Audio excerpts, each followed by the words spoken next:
Hello আমার প্রিয় ছাত্রছাত্রী বন্ধুরা, আমি তোমাদের অমিতাভ স্যার। সবাইকে আমার ইউটিউব চ্যানেলে স্বাগত জানাচ্ছি।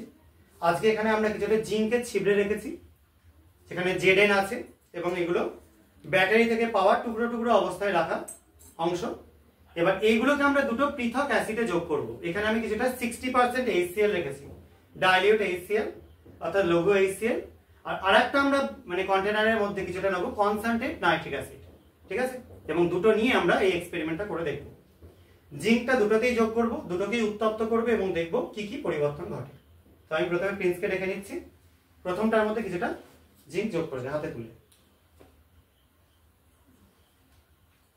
আর একটু যোগ কর, বেশ তুই ধর। এটার মধ্যে আমরা কিছুটা উত্তপ্ত করবার জন্য লাইটার দিয়ে একটু গরম করে নিচ্ছি। এবার প্রচুর তীব্রভাবে বিক্রিয়া হচ্ছে এবং একটা হাইড্রোজেন গ্যাসের পুরো স্তর তৈরি হচ্ছে। এখানে আমরা এই হাইড্রোজেন গ্যাসটা দেখতে পাচ্ছি বাবলস কেটে উঠছে। ঠিক আছে, এই যে বাবলস কেটে উঠছে গ্যাসটা। আশা করা যায় বুঝতে পারছো সবাই। এই যে গ্যাসের বাবলসটা তৈরি হচ্ছে, এটা কিন্তু হাইড্রোজেন গ্যাসের। অর্থাৎ জিঙ্ক যখন লঘু কোনো অ্যাসিডের সাথে বিক্রিয়া করে, মেনলি এখানে আমরা HCl নিয়েছি, তার সাথে বিক্রিয়া করে হাইড্রোজেন গ্যাস তৈরি করছে। তার সাথে কিছুটা পরিমাণ HCl এর ভেপার তৈরি করছে, যার জন্য আমরা একটা ধোঁয়া টাইপের জিনিস দেখতে পাচ্ছি।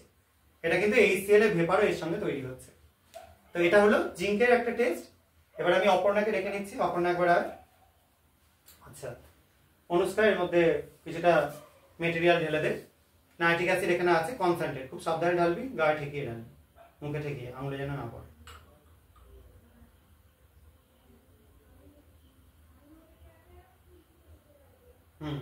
বেশ থাকুক। এখানে আমরা কিছুটা কনসেন্ট্রেট নাইট্রিক অ্যাসিড নিলাম, গাঢ় নাইট্রিক অ্যাসিড নিলাম। এই নাইট্রিক অ্যাসিডের মধ্যে এবার যোগ করা হবে কপার। যোগ কর কয়েকটা এরকম ছিপড়ে চাকতি সহ যোগ করে দে। চাকতিটা প্রথমে দে, চাকতিটা নিচের দিকে দে, তুলে ধর এটাকে।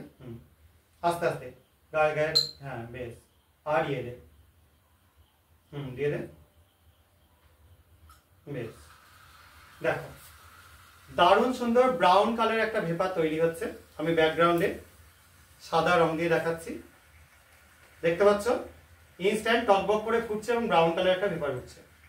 ঠিক আছে, এই ব্রাউন কালারের যে ভেপারটা উঠছে, এটা হচ্ছে নাইট্রোজেন ডাইঅক্সাইডের ভেপার। এবং শুধু তাই না, এই ভেপারটা উঠবার সঙ্গে সঙ্গে একটা শ্বাসরোধী গ্যাস পাওয়া যাচ্ছে, যেটা তোমরা সোনার দোকানে পেয়ে থাকো। এবং দেখো চারপাশে একদম ধোঁয়ায় ভর্তি হয়ে যাচ্ছে। এটা যেটা তৈরি হচ্ছে, এটা হচ্ছে NO2 বা নাইট্রোজেন ডাইঅক্সাইড। এবং এই যে শ্বাসরোধী গ্যাসটা পাওয়া যাচ্ছে, এটা থেকে কিন্তু আমরা একদম কনফার্ম হয়ে যাব যে এটার মধ্যে নাইট্রিক অ্যাসিড আছে। মানে নাইট্রিক অ্যাসিড বলা ভালো, এর থেকে বলা ভালো হচ্ছে NO3- আয়নটা আছে। সেটার জন্যই আমরা এরকম ব্রাউন কালারের একটা ভেপার দেখতে পাচ্ছি NO2 গ্যাসের। এই NO2 গ্যাসের ভেপারটাকে কালেক্ট করে যদি আমরা জলের মধ্যে পাঠাই, তাহলে HNO3 অর্থাৎ নাইট্রিক অ্যাসিড এবং HNO2 নাইট্রাস অ্যাসিডের মিশ্রণ তৈরি হবে। আশা করা যায় বুঝতে পেরেছো। কারো যদি কোনো কনফিউশন থাকে কমেন্ট সেকশনে লিখে জানাতে পারো। আর এই ভিডিওগুলো ভালো লাগলে লাইক করো, শেয়ার করো। আজকের মতো এটুকুনি, বাই।